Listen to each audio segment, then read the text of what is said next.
Over the past 10 to 15 years, hot hatchbacks have gotten crazy on price, so today I'm going to talk to you about 5 that you can buy for multiple different price ranges that are the best value for money. 100k, 50k, 25k, 10k and 5k. Let's get straight into it. If you're one of the 72% of people who are watching this right now who aren't subscribed, do hit subscribe for 2 videos every single week. Hit like as well if you enjoy the video. Let's try and hit 1,000 likes on this video. Let's get straight into it.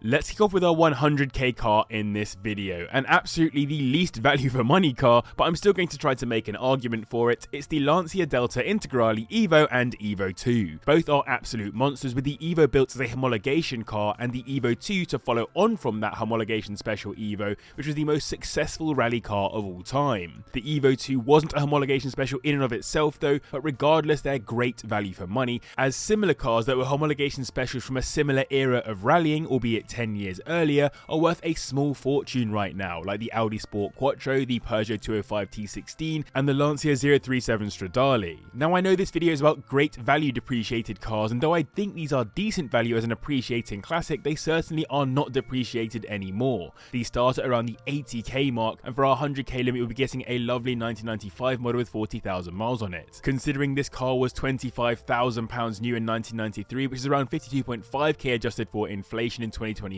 these have actually gained 52% in value, or 1.7% per year, which is basically a gain of around £900 annually. Not bad. Not only will you have gained a bit of money, you'll also have gained a 2-litre turbocharged inline-4 engine that makes 215 brake horsepower, taking it to 60 in 6.4 seconds, and it's all-wheel drive in true rally car fashion. These things look incredibly muscular with their 80s inspired beefy arches, and on the interiors they come in some insanely cool specs for their age. True Italian fashion and styling went into these rally cars for the roads, which doesn't surprise me at all. These are of course classics now, so do expect to run them as such. They'll be a harder car to find parts for, and were mostly known for having bad electronics that often suffered as a result of water ingress. Onto our 50k car now, and moving from the oldest car on the list to the newest, with the most recent generation Audi RS3 Sportback. It's the 3rd generation RS3 on the 4th generation A3 platform, and though I've been quite critical of the more recent hyper hatches at times, it's hard to be critical of the looks of the RS3 and the sound as well from an absolutely magnificent powertrain. The only thing I'll say though, if I had a choice of RS3s, I'd probably go for the saloon version instead, as it gives me proper 90s touring car vibes with the super angular design. And it's pretty handy on track too, managing a 7 minutes 33 second lap time around the Nürburgring, which is quite fast for the baby RS. Brand new in 2021, these would have cost you just under £59,000, which is £71,000 adjusted for inflation, making this the most expensive car on the list. Now these are listed anywhere from around £42,000, with our 50k limit getting you a 2023 model with around 15,000 miles on the clock. That means annual depreciation of around 13.6%, or just under 10k per year, and the car has lost around 41% of its total value, or £29,000 in real money. I mentioned the powertrain, it really is stunning. A 2.5 litre turbocharged inline-5 block, which makes 394 brake horsepower, the most on this list, taking it to 60 in 3.7 seconds, helped of course again by it being all-wheel drive. What these lack in pure hot hatch fun then they tried to make up for in pure performance and technology in this world of the hyperhatch. I almost think hyperhatches make more sense in some ways from a daily driver perspective,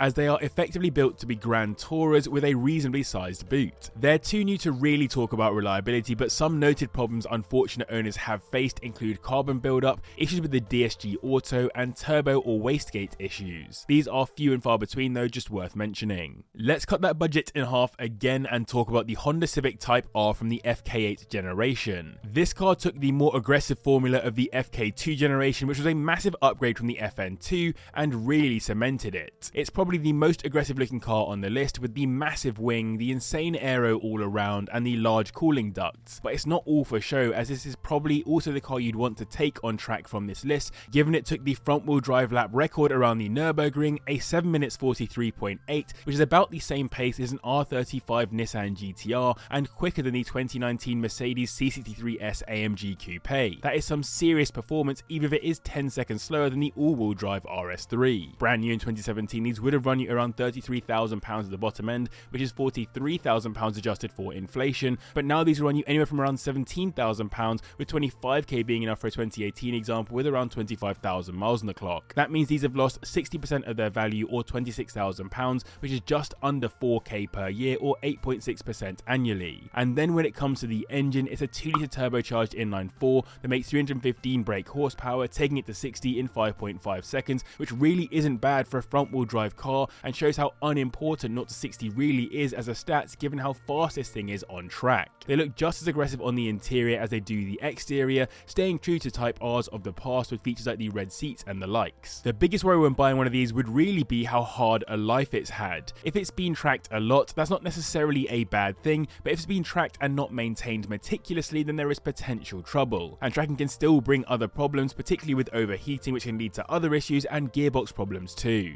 So I hope you guys are enjoying this video. If you are, then do hit the like button and subscribe as well if you're new. And let me know in the comments down below, are hyper hatches too fast? I've been feeling this a lot recently. I'd love to hear your thoughts. Of all the cars on this list, our 10k car might be the single best value for money. It's the BMW M135i from the F20 generation. It's the second quickest car on the list. It's rear wheel drive and it's great looking, especially in 3-door spec with as many tasteful M performance carbon parts as you can find. Depending on spec, these can literally be one of the most aggressive looking hot hatches on the market or a complete sleeper when you strip back all the carbon bits and put it in a more simple colour. But regardless, despite maybe a bad reputation, they are a properly cool hot hatch for the money as a competitor to cars like the A45 AMG and older RS3s and the one we've spoken about in this video. Back in 2012, these would have set you back around £31,500, which is 44 grand adjusted for inflation in 2024. Now, however, these start around the 7k mark, with 10k getting you a 2013 model with around 80,000 miles on the clock. That means in 12 years, they've dropped by £37,000, 84% of their total value, which is 7% per year or just over 3 grand gone. Though it is worth saying, I think we're not too likely to see these drop too much further,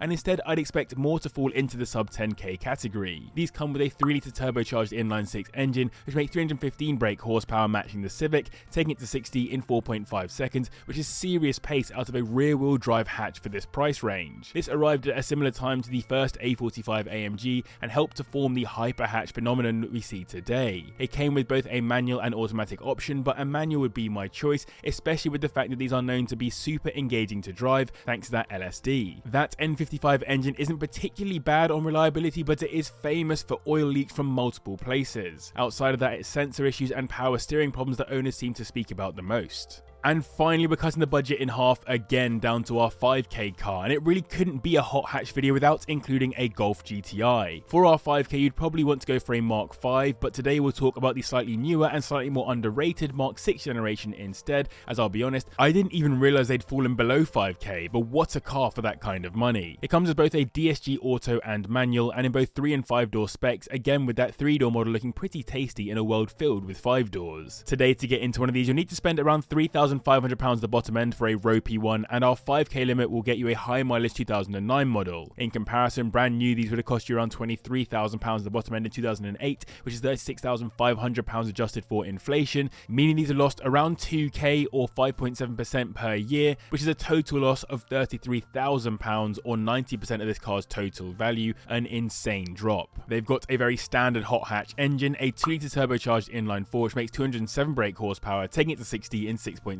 seconds, perfect pace for a usable but fun daily driving front-wheel drive hot hatch. You could actually get some extra options on these as well to help their daily ability, including the adaptive suspension, which is great for their dynamics, and they're not as focused as the Megane RS or Civic Type R, instead offering something a little bit more chilled out with a classic formula of tartan seats, golf ball gear stick, and copious amounts of GTI badging. Sadly, these engines aren't known to be too strong, which has added to that depreciation, with timing chain tensioner issues causing chains to stretch and snap. Intake manifolds are also known to cause problems, and in typical VW fashion, coil packs failing are a cheap but annoying problem. There it is, 5 hot hatches for 5 different price ranges. I hope you enjoyed this video. If you did, then do hit the like button and subscribe as well if you're new. Mass thanks to the patrons for their support, and to you guys as well for watching. Click on screen to see some more fast hot hatches.